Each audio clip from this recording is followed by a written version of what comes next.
Բարև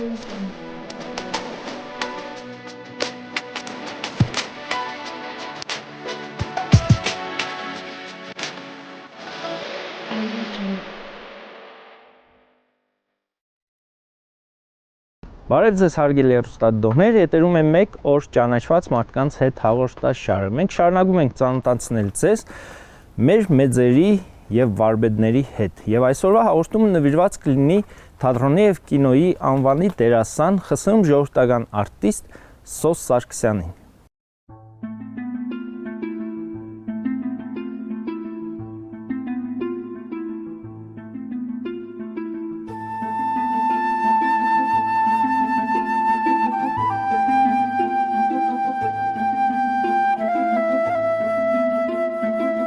Հողագործ Արտաշեսի 7 զավակների առաջնեկն էր Սոս Սարգսյանը, ով անսահման երևակայություն ուներ։ Ձմեռը սահնակ էր սարքում, շներ լցում, աղավնիներ խնամում, հնագույն երգեր կատարում։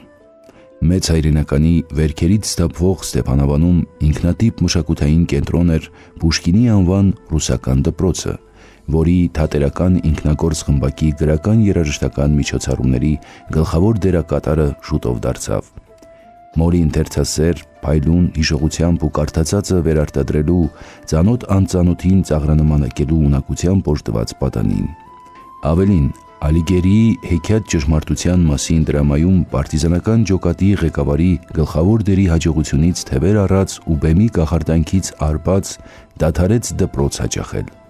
Շրջանային թատրոնի գլխավոր բեմադրիչ Հովհաննես Կարապետյանը նոր սերնդի բացահայտմամբ մշտազբաղ աչքաթող չէր անում Սոս Սարգսյանին։ Թատրոնը քաղաքացիների համար օդ ու ջուր էր։ Արվեստ անել թրտի, բակասության, մթության մեջ շապազանց է դժվար։ Մենք բոլորս մի բան ենք հասկացել մեր կոլեկտիվը։ Մենք դերասանություն չենք անում, մենք զինվոր ենք, մեր զինվորությունը պետք է անենք, մինչև վերջ։ Գիտես Սերգո, ես ամեն երազ տեսնելուց հետո Ֆրեյդին եմ հիշում։ Ասում եմ, թե ես ինչ ավազակ մարդ է եղել, ես ինչ era բացատրում է, երազը բացատրում է, երազը կբացատրվի, այնպիսի տարօրինակ երազներ ես տեսնում, այնպիսի տարօրինակ մարդկանց հանկարծ, որ չես հասկանում, ինչու, ոնց, դա երազը կմնա գաղտնիք, այդպես ոչ ոք չի կարող հասկանալ, թե դա ինչ է, ինչից է։ Իսկ մանկության երազներ տեսնում եք, ասենք։ Տեսնում շատ, մորս եմ տեսնում, շատ հաճախ մորս։ Սոս Սարգսյանի որպես փոքր երեխա տեսնում եք։ Հա, իհարկե։ Երբեմն եմ հորս տեսնում, շատ ուրախանում եմ, մանավանդ եթե հորս տեսնում եմ, ինչ-որ լավ բան իմ կյանքում կատարվում է, հետաքրքիր բան է, շատ է։ Իդեպ հավատում եք, ասենք, որ ենթադրենք երազին գալիս են այս կամ այն մարդիկ ուրեմն այսօր հաջողություն է լինելու հաջորդ փաստ եմ ասում։ Այսինքն հայրը ձեր հաջողությանը ես մի լավ բան լինում է ինձ համար։ Իդեպ ձեզ հետ հարցազրույցներում նաև կանչ գրքում, որ այս հետևում եմ այսպես առանցքի պես ամբողջության մեջ, տեսնում եմ, որ առանձնահատուկ պաշտամունք կա հոր նկատմամբ, ձեր հոր նկատմամբ։ Ինչից է գալիս այդ պաշտամունքը։ Գիտեք, շատ հետաքրքիր մարդ էր ինքը։ Պաշտամունքը կա, մինչև անգամ ես մի անգամ ասել եմ, կարծում եմ ասել եմ, որ իմ բոլոր դերերը ես խաղում եմ հորը շնորհիվ։ Նույնիսկ դերեր, որ իրեն հետ կապ չունեն, երբ որ նեղն եմ ընկած լինում, այսինքն հիմա չեմ խաղում, բայց անցյալը։ Հիշում եմ հորս պահվածքը, հորս ես Լենինգրադում նկարահանում էի այդ առանց ընտանիքի ֆիլմում Բորտկով, Վլադիմիր Բորտկով, հիմա շատ է նկարում, Տարաս Բուլբաբան, Իդիոտ, Ապուշը, Դոստոևսկու նկարեց, դա անդավոր թղա է,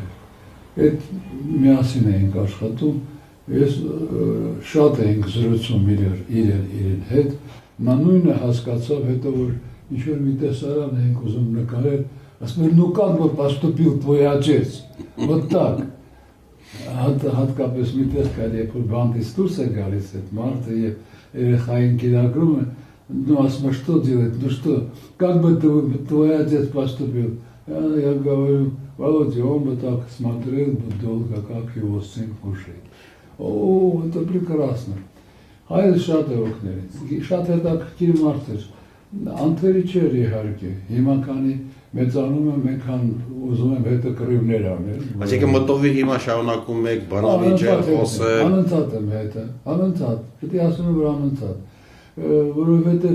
ինչ որ իմ մեջ կա, իրենից է, լավն էլ, վատի համար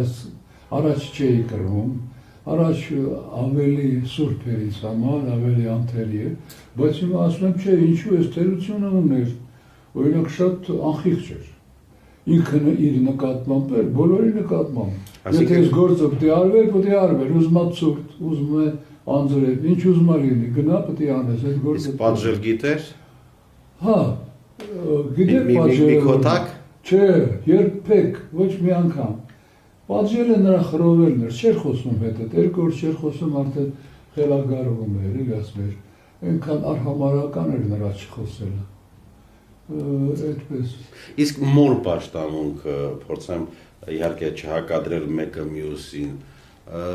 ասենք ինչից է եղել, որ ասենք ձեզ մոտ ավելի շատ եղել է հոր պաշտամունք, չփորձեմ դարձել հակադրել եւ ասել քան մոր պաշտամունք։ Հայրս, գիտեք ինչ էր, մենք Ստեփանավանում երեխաներս ես անդադ հետ եմ հիշում, իմ մայրը, հարևանուհին, եթե միջարություն էինք անում, մի խոսք ունեին, ասում էին, հերետ կգատուն կասեմ, մեզ համար դա մի սոցիալի պատիժ էր, այսինքն մայրերը մեր հորը կուրք էին սարքել, մեզ համար գոնե, իրենք էլ էին քաշվում անշուշտ, բայց այդպես մանկությունից էդ կար, հայրդ գալիս էր, իհարկե չէին հայտնում մայրերը, այդ մեր չարությունների մասին, բայց դու լարվում էիր, հանկարծ չասի, այդպես տարիքի հետ, այդպես մնաց հայրս այդ բարձրության վրա, հայրը սուրբ ման է, սուրբ, Չպես ենք ասում, չէ, հայր մեր, վերև եք նայում, ասում, այդպես էլ, այստեղ էլ ինքն է այդ հայր մերը, չէ, պետք է…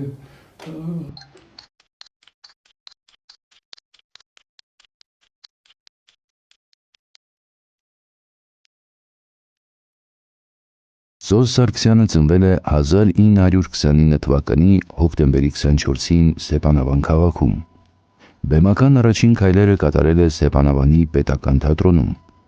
1948 թվականին տեղափոխվել է Երևան եւ աշխատել Երևանի Պատանի հանդիսատեսի թատրոնում որպես դերասան։ 1954 թվականին ավարտել է Երևանի Գեղարվեստաթատերական ինստիտուտի դերասանական ֆակուլտետը։ 1954-ից 1991 թվականներին եղել է Երևանի Գաբրիել Սունդուկյանի անվան ակադեմիական թատրոնի դերասան։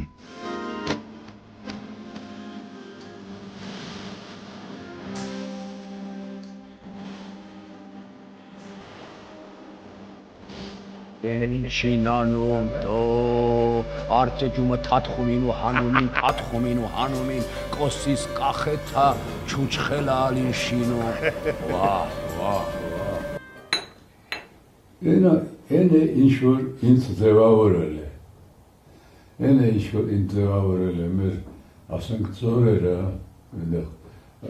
գյոլ էին կապում ամենամար և հրաշալի ժամեր էին կանցում։ Լակոտի մեջ էլ հրաշալի նկարագրություն։ Այդպես գյոլերն են։ Անտառները, ես շատ էի սիրում անտառ գնալ, շատ, մինչև հիմա էլ ես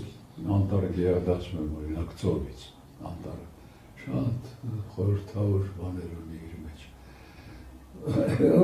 Այդ ամեն ինչը իմ ապրած միջավայրն է իմ ձևակերպել, ձևավորել, Այսպեսին դարձրել։ Ինչ է ձեզ համար լորեցի լինելը։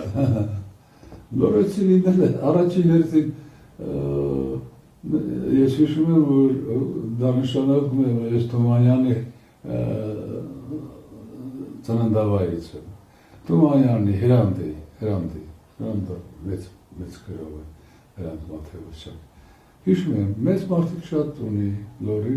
Ես հիշում եմ, բայց առաջին հերթին Թումանյանին ասում ես եմ լորեցի, ինքն էր լորեցի։ Ինչպես եք ընդունում, երբ որ ձեզ իհարկե ոչ, որ կարող են ասել շաշ լորեցի կամ չգիտեմ, միամիտ լորեցի։ Նորմալ։ Այդպես է, միամտություն շատ կա իսկապես լորեցիների մեջ։ Շատ կա, մեղմություն շատ կա, շատ սիրելի բաներ են ինձ համար։ Ով է մեղավոր, բնությունը։ Երևի, այդպես բնությունն է, մեղմությունը է տալիս, տեսակ ժողովուրդ են, չգիտեմ, մի տարիներ, շատ տարիներ առաջ Լենինականից մի Ստեփանավանում էլ կային զինվորականներ, այդտեղ էլ կային գնդեր, որոնք ապրում էին։ Մի սպայի հետ ծանոթացանք, որը տեղափոխվել էր Լենինականից Ստեփանավան։ Զրուցում ենք մի անգամ, ասեց, это другие разные народы. Они очень горячие, очень невоздержанные, дрочливые. Что за народ тут? Спокойный, тихий, ласковый. Կադրամ այդ ճշմարտություն։ Գնում եք երբեմն։ Հա, գնում եմ տարին գոնե մի անգամ, եթե ոչ 3-4, եթե առողջությունս ներում է, գնում եմ։ Հիմա ես միշտ անհամբեր սպասում եմ, որ գալունը գա, ես դեբետի կիրճով այդ ծաղկում կծարերի, այդ ծաղկած ժամանակ տեսնեմ, հոգիս փառավորում է։ Աշխանը երբ որ տերևները սկսում են գունաթափվել, ինչ հեքիաթային գեղեցկություն է այդ մեր դեբետի կիրճը, այդ անտառները, ինչ գույներ են ստանում, չեմ կշտանում, ոչ հոտից, ոչ աչքս է կշտանում, մարդու աչքն էլ ստամոքսի պես բան է, գինեք, միշտ կարիք ունի գեղեցիկ բան տեսնելու, գեղեցիկ բան, կարոտ է, մի գեղեցիկ բան, ես այդ կարոտը ինչ-որ ձևով հագեցնում եմ։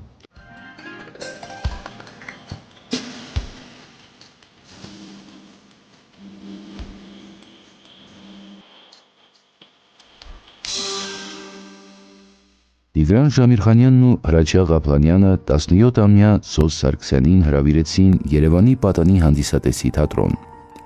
Մեծ եռանդով, հույսերով, անսպար լավատեսությամբ հաղթահարեց ստեղծագործական ինքնահաստատման և կենցաղային բազում դժվարությունները։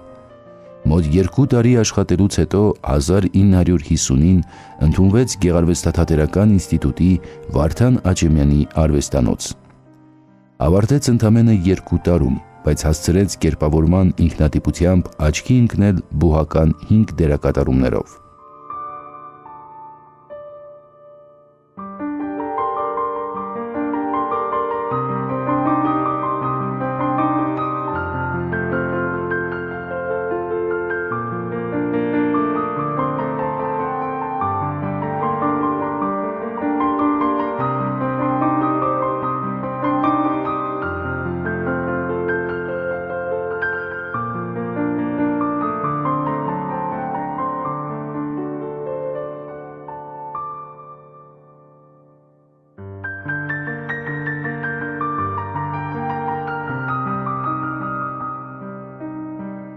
Հրույսուն չէ, 1000 ասկյալ գա մեր վրա, չթոնինք սեպասար։ Հայրենիքը պետք է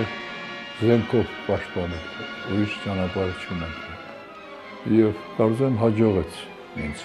իմ ասելիքը հասցնել ժողովրդին, մանավանդ երիտասարդությանը։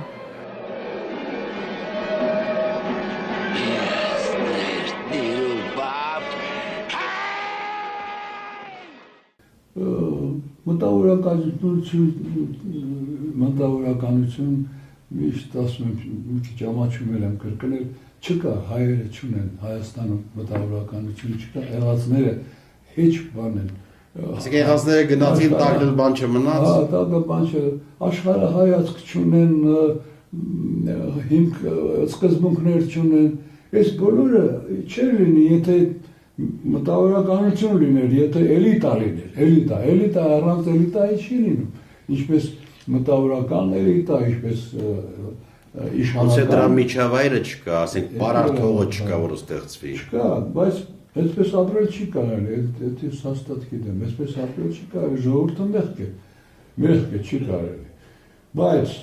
նաև ես չեմ կարող մեղադրել, որ գնաց, բայց ասում եմ չեմ կարող, ներքնապես մեղադրում եմ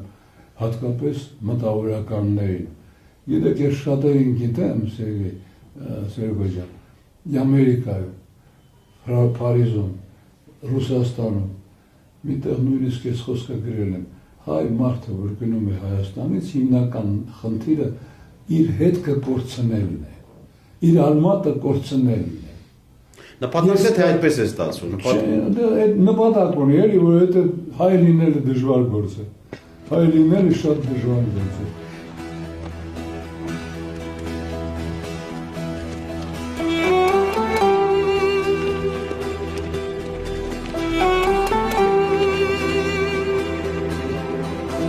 Կերպավորման զինանոցը թատրոնում հարստացնելուն զուգահեռ վստահաբար հաստատվել է կինոմատոգրաֆիայում։ Բնածին արտիստին համաժողովրդական սեր ու աներևակայելի լայն ճանաչում են բերել նվագախմբի տղաները Տերն ու ծառան, Եռանկյունի, Հեղնար աղբյուր, Խաթաբալա, Մենք ենք մեր սարերը, Ժայռը, Ձորի միրո, Նահապետ ֆիլմերը։ 1972 թվականին էկրան բարձրացավ Անդրեյ Տարկովսկու հանրահայտ Սոլյարիս ֆիլմը, որտեղ Սարգսյանը կատարում էր Գիբարյանի դերը։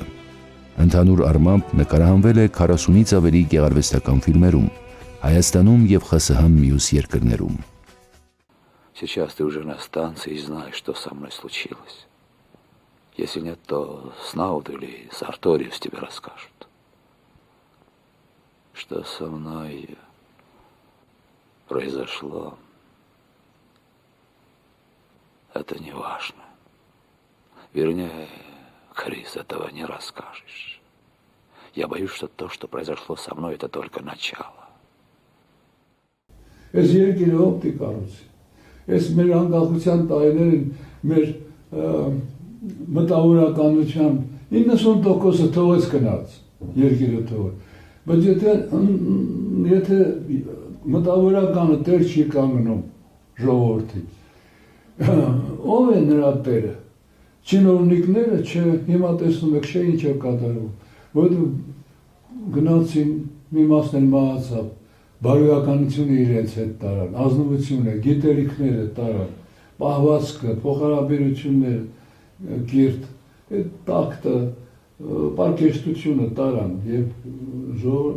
երկիրը աղքատացավ։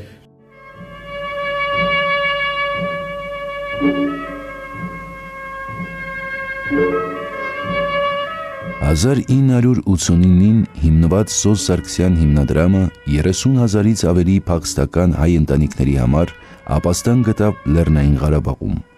Հաջորդիվ ստեղծված Հայ ազգային միություն, տեսակետ, ապա դաշինք պարբերականների հիմնադիր գլխավոր խմբագիրն անզիջում պայքար ծավալեց հանուն պատմական արդարության հաղթանակի։ ԽՍՀՄ ժողովրդական պատգամավորների առաջին համագումարի օրերին Վիկտոր Ամբարձումյանի, Զորի Բալայանի, հայ եւ ռուս մի շարք անվանի մտավորականների հետ Մոսկվայում հացադուլ սկսեց՝ ի պաշտպանություն Արցախյան շարժման։ 20-օրյա քաղաքական հզոր արդյունավետ ակցիա, որը դադարեցվեց միայն Վազգեն Վեհապարի միջամտությամբ այն ժամանակ, երբ հացադուլավորների կյանքին լուրջ վտանգ սպառնաց։ Ձեզ խոսում է Վազգեն Կաթողիկոսը։ Այստեղ հավաքված ենք Զորի սենյակում, բոլոր հացադուլ անողները եւ ուրիշ ընկերներ այստեղ շատ եւ հանդիսավոր բահ է, երբ նրանք հացադուլը վերջացնում են եւ սկսում են իրենց կյանքի նոր ճանապարհը շարունակելու իրենց սրբազան գործը։ Այս հանդիսավոր բահը պատմական է եւ իրենց համար, եւ մեզ համար, եւ մեր ողջ ազգի համար, եւ կարծում եմ մանավանդ ամբողջ Արցախի հայության համար։ Ազատագրական բանակը գախնի, որ սկսեց ուրեմն իր գործողությունները թուրք դեսպանների, բաների, գործիչների դեմ, մի խնդիր ուներ աշխարհին հիշեցնել Եղեռնի մասին։ Հացադուլը այդ այդ շարքից մի ակցիա էր, որ աշխարհը իմանա, որովհետև Մոսկվայում էինք, ոչ թե Երևանում, աշխարհի կենտրոններից մեկում եւ լրագրերը, հերոսատեսությունը ամեն ինչ խառնվեց իրար, մանավանդ որ սովետական միությունում դա առաջի դեպքն էր, հացադուլի մենք համարձակվեցինք այդ քայլին գնալ եւ պետք է ասեմ մենք հասանք մեր նպատակին Ավստրալիայից Հարավային Ամերիկայից հեռախոսազանգեր, հարցաքննություն, հարցազրույց եւ այլն, այսինքն Ղարաբաղը, Հայաստանը դարձավ խոսակցության դա մեր խնդիրն էր։ Իհարկե նաեւ Զորի բանը խնդիր ուներ, որ մեկն ու մեկս մեռնենք, որպեսզի աղմուկահարի մեծ լինի, եւ դա ես էի թեկնածուն, որովհետեւ ես ծխում էի։ Բոնները զանգեց, ասեց մի ծխի, գոնե մի ծխի, ասեց, որովհետեւ կարող անգնես եւ գլուխը ջարդես։ Ես շատ վատացա, Զորիկը ուրախացավ, որովհետեւ ասեց, ինչ լավ է, մտքում մտածեց, դեսա կմեռնի եւ աշխարհով մեկ կանենք, որ Սոսյալիստան մահացավ։ Բայց եկավ կաթողիկոսը մեզ խնդրեց, դուրս գանք, դուրս եկանք։ Այդպիսի այդ նպատակն էր, դա է, եւ իր դերը խաղաց, կերտեց Զորիկը։ 1997-ից 2006 թվականներին Սոս Սարգսյանը եղել է Երևանի թատրոնի եւ կինոյի պետական ինստիտուտի ռեկտորը, 2006 թվականից ինստիտուտի կառավարման խորհրդի նախագահը, ինչպես նաեւ 1991 թվականին հիմնադրել է Համազգային թատրոնը։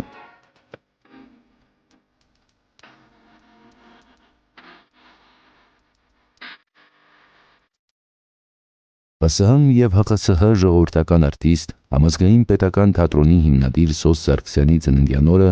հոկտեմբերի 24-ին իր ծննդավայր Ստեփանավանում իր անունը կրող փողոցի վրա գտնվող այգում բացվեց քանդակագործ Դավիթ Մինասյանի հեղինակած հուշարձանը։ Իսկ 2015 թվականի հոկտեմբերի 24-ին Երևան քաղաքի Տերյան 65 հասցեում, որտեղ բնակվում էր վարպետը, բացվեց նրա հիշատակին նվիրված հուշատախտակը։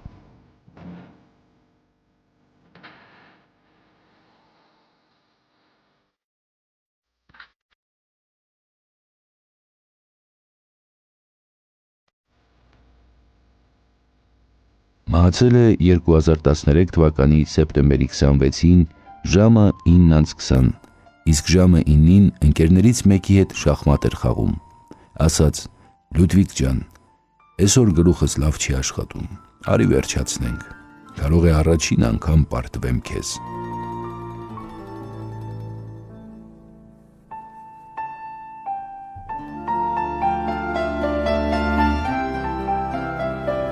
Չէ, ժամանակն է կարծես, ինձ բաց թողեք ես գնամ։ Քանի շնչում եմ մի քիչ եւ մնում եմ դեռ մի քիչ իմ երեսի ջրով ես, ինձ բաց թողեք ես գնամ։ Դեռ մոր ծիծը բերանում, իմաստուն է երեխան։ Էլով կա որ խրատես, ինձ բաց թողեք ես գնամ։ Ինչ իմ աչքով չտեսա, ձեր աչքերով կտեսնեմ։ Ինչ ասել է մնատես, ինձ բաց թողեք ես գնամ։ Թմրել եմ սիրտ ու գլուխ, ոչ ծիծաղն է մի ծիծաղ, ոչ էլ ցավն է ցավի պես,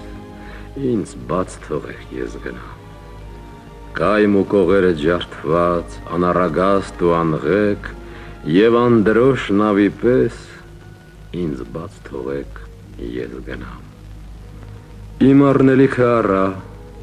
եւ իմ տալիքը տվի եւ բախտից գոհ եմ այնպես, ինձ բաց թողեք ես գնամ։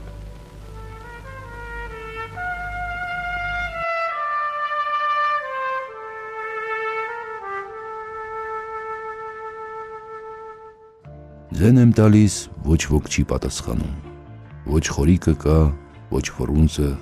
ոչ մեկը չկա։ Ձեն-ձենի տված գնացին, մեկ-մեկ նրանց ձայներն ականջով սննկնում, ուրախացած վեր եմ թռչում, լռություն։ Գիտեք, սոսկալի բան է, երբ միտքդ ու սիրտդ ուրիշ տեղ են, դու ուրիշ։